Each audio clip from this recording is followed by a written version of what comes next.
Alphabet. Okay, going for a take. Elbitha. Not an island. Take 2. Action. And it's part 2, which means it's on to you. Which means we can take these hats. Oh, we do Wickedified. Really? My first favourite subject is Wicked. My second favourite subject is me. Let's get it. I was going to put him on here. Oh, nice. Oh, What a catch. Very atmospheric. Wow, that if you saw that was beautiful.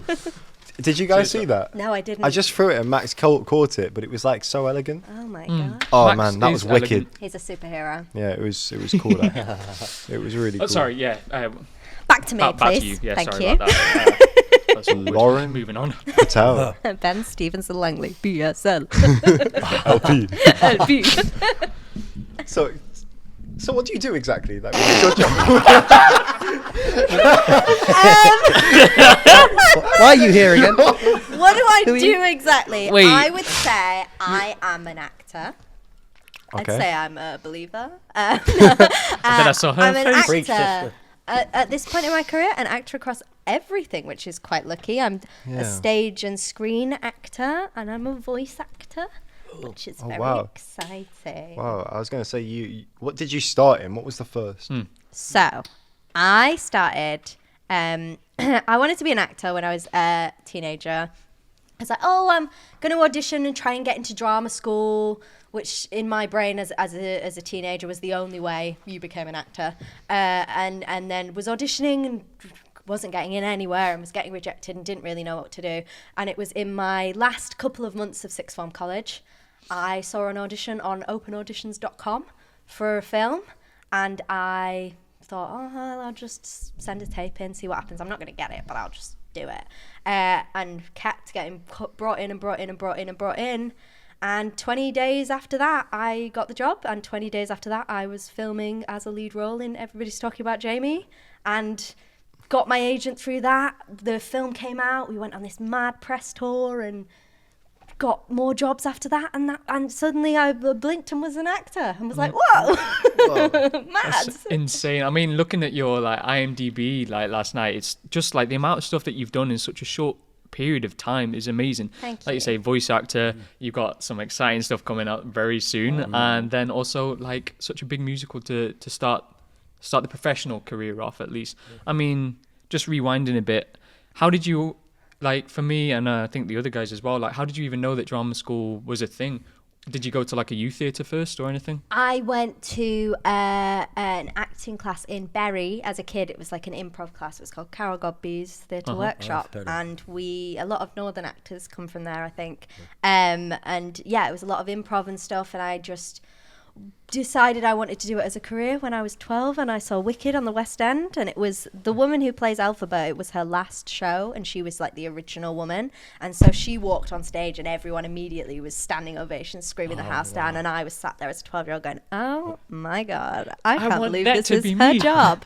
And so yeah, I was just kind of obsessed from then. And yeah, musicals was my way in, and even more my way in with Everybody's Talking About Jamie, and then I just fell in love with screen, and I'm fortunate enough that I've managed to do some plays now, and just I love acting. Which do you prefer, stage or film? I think that film, I think they're both really brilliant, and I really hope that I have a life where I can do a bit of both. I think stage is the most artistically fulfilling thing you can do. I think that absolutely nothing compares to going on stage every night with the same group of people, telling the same story and trying to find something new in it, and going through the motions in consecutive order, as opposed to it being 6 a.m. and you having to be like, and now I am crying on a canal, you know? And yeah, that was a Waterloo Road reference. Okay. Sorry, accidentally. And Ollie Rhodes? yeah, I think that I just love to do both, really. So like with everyone's talking about Jamie, you said you did a lot of rounds for it as well? Actually, my first round was me going, hello, I'm Lauren, I'm 17 from Bolton. It wasn't even an audition. Then I did a tape. Then I met with the director and did a chemistry. No, I met with the director, Jonathan Butterill, wonderful man, and the musical composer. And then I went to London and did a round with Max, who plays Jamie. Then we had this mental day where it was essentially a camera test, but they didn't tell me it was a camera test because I was 17 and very nervous and new, and they knew that if they chucked me onto a soundstage and put me in front of a camera, I would clam up. So I had this lovely day where we hung out all morning and just chatted, and then went to the producer's house and had a cup of tea, and everyone was there. The director was there, Max was there, one of the producers was there, and they were like, oh, we're going to go upstairs into the bedroom and just film this scene with you and Max, and we're just going to film it and you can sing this song, and we're just going to send that to a couple of people. Is that okay? I was like, yeah, that's absolutely fine. But what I didn't realise was how it sounded to my dad, who had dropped me off for this audition that I'd found online. And I rang him up and said, I'm going to go to the producer's house and film a scene in his bedroom. And he said, that's okay. And he said, can I come, please? I said, yes, of course. But no, we filmed the scene, which was, if anybody has seen the film, the scene where I have a song called Beautiful. Saw it last night. I watched 5 hours of musicals yesterday. You're such a musical. It was a lot of musical. So then that was my last round of auditions, and then I got the call when I was in my A-level media studies class, and I popped out to go to the toilet, and my dad was like, well done, because they rang my dad because I didn't have an agent and I was 17. So incredible casting director Shaheen Baig is on the phone to my dad at Asda Pharmacy, do you know what I mean? Which is mental. And so, yeah, he rang me and told me I got it, and I cried a lot in Bolton bus station. And yeah, I wasn't allowed to tell anyone, and then just had to keep going to sixth form college and going off to Sheffield on the weekends, which was mental. That's incredible. Yeah. Oh, wow. I mean, how did you find it then when you were on set filming? It was definitely the most intense thing I've ever done. It was like being number 2 on a massive feature film and working the hours that we were working, and it being a musical, you know, we would film all day and then we'd go upstairs once we'd wrapped and learn all the choreography for the next day. But I will forever be grateful to both the people who worked on it in terms of the actors and the director, but also the production company for just taking such good care of me and Max. Max was very new. They just gave us absolutely everything we needed, and we had this incredible acting coach called Alison Rashley, who runs this TV workshop in Nottingham, if you've heard of it. Like, loads of brilliant people went there. Bella Ramsey went there, Vicky McClure went there, Joseph Dempsey went there. She was just an oracle. She was just a translator of everything, and also a general therapist and looker after her, and she just carried us all through that whole production. None of us would have done it without her. So yeah, it was definitely a lot, but just the most incredible experience. I mean, it was, my dreams came true. Is there like a standout core memory from that moment? We or particularly had like some particular advice that you take from that? A massive piece of advice that I got given. We were filming this big nightclub scene in part of the opening number, Don't Even Know It. We had all these massive crowd days with all of these essays, and someone came to me, I was just talking to them, and they were like, your dreams come true, which is incredible, but then once this is over, that might be a bit hard. Because she was like, because your dreams come true first. But she said, I need you to remember that your dreams come true and then you make new ones. And she said, I was on the West End when I was 18 and it was all I ever wanted. And then I had a whole career in front of me after that, and that was really overwhelming. And I always have that in the back of my mind. And now I'm making new dreams and I'm doing things that I say this to my agent all the time. And I'm like, I didn't even know I could dream about doing this. This is really cool. But yeah, that's always stuck with me, that, you know, your dreams come true and then you make new ones. Who gave you the advice? A dancer, and I don't remember her name, and I feel really terrible. That's but beautiful. I was 18 and That's very like some tired. Amazing advice. Mysterious dancer. A mysterious dancer, and yeah, she was incredible. And I kept a diary through the whole of filming, and I remember going home and writing it down in my diary and being like, "This is really important. I have to remember this." Yes. Yeah. I mean, you've worked with some amazing, again, just the IMDb, amazing people. As we were driving over here, I was geeking out in the car. I was proper like fangirling, because it was like, you know, Adil Akhtar. I know him from like 4 Lines. He's so funny. And I met Adil. Oh, God, this is so embarrassing. So we work, because obviously Adele, the production company that made Everybody's Talking About Jamie, made Four Lions. That's how they know Adele. And we all went to Tramlines Festival, which is this music festival in Sheffield. Yeah. And Adele Akhtar was there. No And way. I got in the car and I'm just chatting to him. And I was like, so what do you do? And he goes, I'm an actor. I was like, no way, I'm an actor. I'm filming. It's in this film with Mark. It's great. And he was like, I know, I'm coming to set tomorrow. I was like, oh. I hadn't seen Four Lions. Sorry, Adele. Oh. But no, he was really lovely. And yeah, it was great. And Sarah Lancashire as well. Yeah, Sarah. Wow. Yeah, they were all, I mean, yeah, walking on, my first day on set was with Richard E. Grant. I'd never been on a set ever. Well, I'd worked as an SA for a little bit in the summer holidays, but professionally in that capacity. And I was like, hello, Richard. Very nice to meet you, Richard. Is Richard exactly how you'd expect him? I love that you call him Richard. Exactly how you might expect him to be? Yes, they were all so wonderful. But also the thing is, you do, you know, obviously it's like Richard E. Grant and she's Sarah Lancashire and Sharon Horgan and Shobna Jalati and everyone's really incredible. But also then when you show up, they're just people who are trying to do their job. And yes, they're very, very good at their job and that's great. But we've all got a job to do when we're there. Also, it was kind of strange because Richard was the first block of filming. So when you have these big names, they'll shoot all their bits in they'll compress all their bits into 2-week periods so that they can go off and do their other projects. So it was strange because me and Max were there for the whole month, and then say if Sharon Horgan's only for the whole 3 months, and then say if Sharon Horgan's only there for a short period of time, she's coming into our space that we've been in for like 2 months, and so we are also like, hello, lovely to meet you, this is what we're doing, and this is really exciting. That's cool. and that's really lovely. But everyone was just amazing. Yeah, really kind, really patient, and also never made me feel looked down upon or patronized. Like I say, we were all treated as co-workers and all people who deserved to be there, which was lovely. Do you, like a lot of actors, ever suffer with imposter syndrome? Yes. Yes. But I had an epiphany of being like, just because I thought that I had to be the best at it in order to deserve to do it. And so you get in your head of being like, oh, I'm rubbish and I can't act and this guy's better than me in this. So what? I enjoy doing this. Someone's letting me do it. So I'm going to keep doing it. That's it.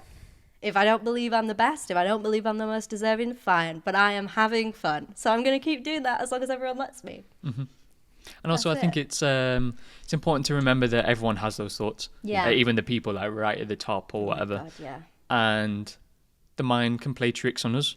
Because it's just like survival instincts. It's like, don't go out there, you might make a fool of yourself, and then that will be bad. Yeah. But actually, it's like, I guess sometimes when your mind says that, it's like learning to trust those other people. If you hold their opinion of high value, then trust their opinion over your own if your opinion's a bit like, you know, you're feeling a bit under the weather or whatever. Yeah. So all those people that have cast you off like an open call on opencasting.com, which sounds sus. That sounds like some. I know. My dad was like, where are we going? And my first audition was like above a Chinese takeaway. It's like a dance studio. Was it actually? Above a Chinese takeaway, Oh, yeah. no. And my dad was like, you said you found this online? I was like, yeah, fine. He was like, okay. But also the thing of the industry looks a lot different to the people on the outside of it. And I think something that my therapist always says, which I really love, is when she's like, are you comparing your insides to other people's outsides? And so it's like my career on IMDb looks great, and it is great, and it's wonderful. But I, like every other actor, have gone through massive periods of unemployment, even after you've been in a big movie that's been nominated for a BAFTA and, you know, done all of these other things. It's just not how the industry is. Apart from for a very, very, very minute number of people. And I think that that's really important to remember. And I feel like as well with social media now in this generation, which before that we didn't have social media. So I've not been, ever since I've been born, there's been social media and phones. And something that I notice is on social media, it's all the highlights of people. It's like a highlight reel of everyone's lives. My life looks great on Yeah, Instagram. But likewise. It's like, you don't post all the rubbish parts, do you? Why would you? Innit? And I really like that you're comparing yourself to someone's outside quote, because that is so true. And I never thought about it that way. And Oh, that's so Yeah. nice. Welcome. My instinct was to write it in my therapy book. Big up my I don't have therapist. it with me. God damn. You have a therapy book. Yeah, it's That's good to make notes because otherwise my brain can get so convoluted with just so much information being processed and digested all the time. Okay. It just takes a lot. I mean, you can see it when I'm speaking like this because I've just had some caffeine. That's like the speed my mind goes. So it's nice for me to just really try and, I like they wearing the 11 socks. See, that's where my brain goes. Sort of distill it into like its essence. Okay, write down some notes in like, in this or doing some research and then really just condense it into what's like the 5 most important things. What's the 3 things that I want to bring up? What's the 2 things that I want to remember from this therapy to like work on and just have that in a book. So then every day I don't have to go, wait, what was it? Was it that? No, it's just there. It's just the simpler it is, the easier it is and the more freedom there is to follow. Same with acting. You have so much information and then you just go, cool. Who's the core of this character? Yeah. And that kind of drives everything. It's like after that. journaling. It's like journaling. I find that journaling is very helpful for myself. Like just getting the thoughts out of your head and onto paper. I thought there's something about like, even like with scripts, like some people, like I have to write on scripts because once it's written, then it feels like it's there and it's more ingrained in me. Reminds me of that Harry Potter, when she's like getting them to write and it's literally being ingrained into them. In a less nasty way. We're constantly overloaded with information as well every time we go on our phones. And I feel like we need to just take a break from it all to just empty our mind. Yeah. There's a quote that I like from Alan Watts, which is saying that, when you have some food, you give yourself some time to digest. Yeah. Ooh. Now, when we have information, we don't let that information digest. Oh, wow. So we're just overstuffed with everything, and at some point, you just make yourself ill. Yeah. That's why they call it the why it's called the apple symbol, Adam's apple. The instant knowledge to everything. That's why they call it the forbidden fruit. That's why it's the apple symbol. No. You ever thought about it?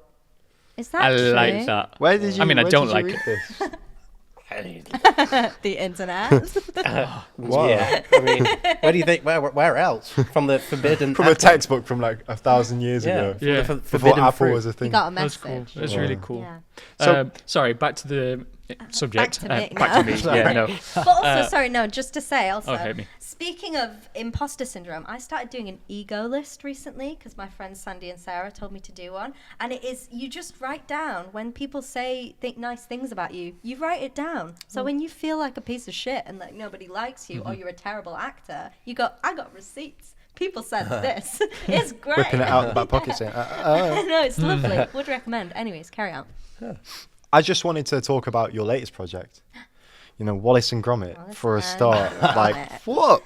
Vengeance Most Fowl. Can't What- believe how- that. Wallace and Most Gromit. foul. That's how did you find going from musical theatre to voice acting? I don't know, it's such a big project as well. It was actually quite a nice transition because one of the jobs that really kept me going through the pandemic was an animated TV show that I did with Aardman Animations, who make Wallace and Gromit, called Lord of the Flies. And it was just so much fun. I got to play this little yellow cartoon fly and she had so much energy. And we did like 52 episodes and then we did a spin-off and it was a lot of time in the booth. So I felt like I really got to figure out how to be a voice actor and how that world works and what it looks like. And then, I got an audition through my agent because Aardman's such a brilliant company because they're quite small and they're very independent. And so people really do talk to each other and they're all in the same couple of buildings. So when they needed someone for Wallace and Gromit and they were saying, does anybody know an Indian girl from the north of England? And they all went, Lauren Patel. It was insane. Again, it's similar to Jamie of just going, oh, it'll be really cool to say I've auditioned for this one day. What do you mean I have to actually do the job? This is mental. Yeah. And what was like the biggest takeaway from that after finishing it?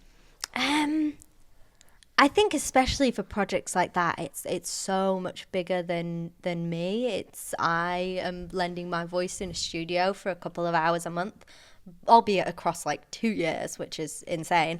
But there's so many people work on this film and it's so many moving parts, pun not intended. We had a friends and family screening of it last week. So I've got to see the film in full for the first time, which is really exciting. But all of the animators were there and they all got to bring their friends and family. And in order to do that, they hired out an entire 14-screen cinema and showed the film 10-minute delay in each cinema screen. So then the directors could go in and introduce everyone. And so it was 14 filled cinemas just of everybody that worked on the film. It's insane. Yeah. When you come to voice acting, is it different compared to when you're doing, screen or stage? Do you approach the character in the same way, or like how do you prepare, I guess, vocally so you're healthy at least every single day? I mean, everyone has asked me, what was your process of getting into character? I wish I had some dramatic actor. I just talked like me. I just showed up, I rocked up. I did some vocal warm-ups and thought about the scene, but the voice acting records that I've done across all of the projects I've done, it's been remote, so you're not reading the lines with the other actors in the scene, you're not bouncing off of anyone. So I'd go into the booth and I'd record every line in every possible way you could fathom it being delivered. And then the director puts it together like a little jigsaw piece. And so it is really great to transfer that back to face acting. And you look at a script and you go, what is every conceivable way I could deliver this line, and what's every possible intention I could deliver this line in? That's been really good practice for me, and that's made my screen work a lot more fun coming back to that. Yeah. That's fascinating. That's mad to think about as well. Huh. It really is like a jigsaw piece. The actors kind of, we do like 20%, and then the editing all puts it together and makes us look like we're okay. But my favourite bit is always the walla. It's not even the lines. So at the end of every record, you'll have to do a bunch of like running and jumping and screaming sounds of just going like, like that's all it is. And it's great. It's so much fun. Sick. So sick. I guess one of my last questions, because time's coming to the end, is with all these amazing people that you've met, Alex Lawler, Tom Rosenthal. I haven't met them, thank you. I just have to clarify that for friends of the podcast. That was one of the remote records. But Tom Rosenthal was very lovely to me on Instagram. Thank you, Tom. Because you were telling me about speaking to him. I was looking for a voiceover agent, and I'd never met him. I'd never interacted with him. We were in the same show on Lloyd of the Flies. And I just sent him a message on Instagram being like, I'm looking for a voice acting agent, and I was wondering if you had any advice and this and that. And he was so lovely. He's sent me an email and sent an introductory email to his agent, and I've never met the man, and he was so wonderful. And I actually met Alex Lawther in a rehearsal room when I was rehearsing for a play, and he was rehearsing for a different play in the same building. I walked up to him and was like, hello, you don't know me, but we're in the same TV show. Nice to meet you. 52 episodes. That's really strange to do. Wow. I'm sorry, what was your question? I mean, it was basically like this, with such an amazing career already and all these new dreams being set, is there any particular advice you'd give anyone who's just starting out on that dream? Oh gosh, that's a big question. I think the advice that I would give anyone wanting to go in is that you have to have a life outside of acting. I know you love it and I know it's brilliant, but it can't be everything because you're so out of control of what happens in this industry. You have to have something outside of it, and that will make you a better actor because you will have a life to draw from. I think is the advice that I would give. Also, just be nice and be on time. It's not that hard. Be kind. Yeah. I wanted to bounce off that advice because I was reading something the other day about when you stop focusing on something, usually that attracts it. So for example, say I remember having to go to the hospital quite a few times for this problem that I was having. But as soon as I stopped thinking about the problem went away. As soon as I stopped focusing on it, it sort of just like dissipated and went. So I think it's very important as well for people to really, really hear that, because if your life is just acting, which, I'm guilty of it sometimes, I think we all are, you're going to be miserable a lot. Because you're not always going to be working. Yeah, exactly. Yeah, an actor that I worked with, a different actor, not Richard Grant, gave me some more advice and was like, the thing that makes you a brilliant actor isn't the jobs that you do, it's how you deal with not acting. And that is something else that I've really carried with me. I think that's the make or break, is how you deal with the quiet periods and whether you let them turn you insane, which we all do for a little bit. Oh, honestly. Yeah. What are you thinking, dude? I can see the cogs whirring. Yeah. No, I just like. You were thinking, how am I going to draw this episode to a close? Literally. So much And in to talk saying about. that, I've done it. Well, actually, I wanted to throw a little, because Oh, it's this is the season finale of season 1. Congrats. Throw a little blindside question in, and just sort of thinking back over the year. I mean, we've seen some films together as well. What would be, if you had to choose one film that we've done on the podcast that you'd recommend or urge people to go see, and maybe one that you'd be like, not worth it? Which would you choose? What films have we seen? I'm joking. This is why I sent that list earlier. I was like, if someone blindsided me, I'd be like, I don't know. What films? I would say Monkey Man. Monkey Man. Yeah. Good choice. How come? Well, because of how it was made, Dev Patel, he had a really tough time making it, but he just invested everything, like especially during COVID, and like I think it's really inspirational as well, seeing an Asian man on a big blockbuster film as a lead, playing a sort of like an action star, movie star. So I think for me, Monkey Man. Good choice. I think I'm torn between Civil War and The Iron Claw. And the reason why... Is the Iron Claw this year? Yeah, that's Yeah, episode right at the 1. start. Christ. Have you seen that episode? I have seen Iron Claw. And the episode? So my favourite film. I am a fan of the podcast, I promise. But no, my favourite film, I'm going to say Anatomy of a Fall. I know it came out in 2023, but it got released in the UK in 2024, I'm pretty sure. Which film, sorry? Anatomy of a Fall. Oh. I thought that was just Oh, yeah. Did we talk incredible. about that? Maybe we spoke about it outside of the podcast. Was it a potential film or something? No, it wasn't. It was before we started the podcast. Oh, it was that. It was the. That was it. It was the episode, the pilot episode, which never got released. Because it was a It's test a one. secret episode. Never before seen footage. Yeah, that's yeah. my That favourite. was a I thought messy it was episode. brilliant. It's the dress run. Yeah. What about yourself, Matt? I'm going to go Civil War as well, actually. Yeah. That was the episode we talked to Karum about it, and he'd worked in hostile environments, so just being able to talk about that with someone who's been in a similar situation in that film meant that the whole film was personalized for us as we were listening. And So I was just gonna say, and I think it's not also just about the film. Like it's the guest that makes this podcast, and I think that's important and acknowledge that. in that case, I'm going to change it to Wicked. There we Yes, go. yes. Long live Wicked. Right, it's been a pleasure. Thank you Pleasure. for having me, and congratulations on another brilliant season. Thank you so Well much, done. Lauren. You should all be very proud of yourselves. Season Stop 1. it. I'm gonna cry. Season 1. Is that a wrap? Adam Rabin season 1. That's a wrap. Okay, wrap. I was like, are we going to try and say it together? I was waiting for you to start saying it, so I was like. You're gonna